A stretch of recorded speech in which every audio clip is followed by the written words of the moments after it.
ভারতবর্ষের চরিত্র বদলে দাও, শুধুমাত্র ডেমোগ্রাফি, জনসংখ্যার পরিবর্তন করে, শুধু পশ্চিমবঙ্গকে প্যাসেজ হিসেবে ব্যবহার করে সারা ভারতবর্ষের বিভিন্ন প্রান্তে অনুপ্রবেশকারীদের ছড়িয়ে দেওয়া হচ্ছে।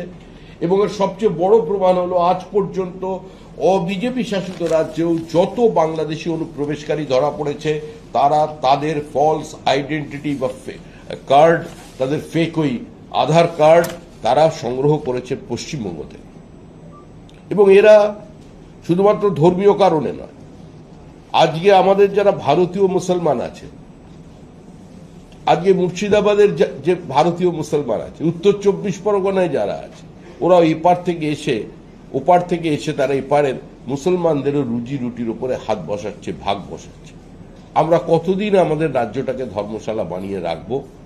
আজকে এটা সামনে আনবার জন্য আমরা এটাকে লঞ্চ করলাম।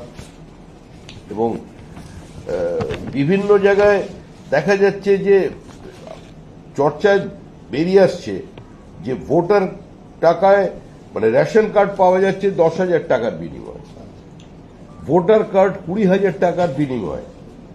এই যে বিভিন্নভাবে তৈরি করছে এরা, প্যান কার্ড বানিয়ে দিচ্ছে 10,000 টাকা দিয়ে।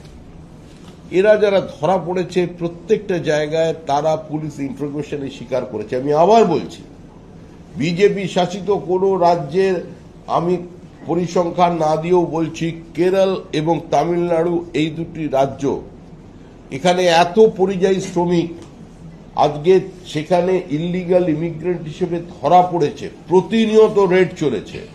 এবং যারা ভারতীয় মুসলমান আছে, যারা আমাদের উত্তর 24 পরগনার প্রকৃত বাসিন্দা, তারা চিহ্নিত করে দিচ্ছেন যে আমরা ভারতীয়, এরা বাংলাদেশি, এরা রোহিঙ্গা।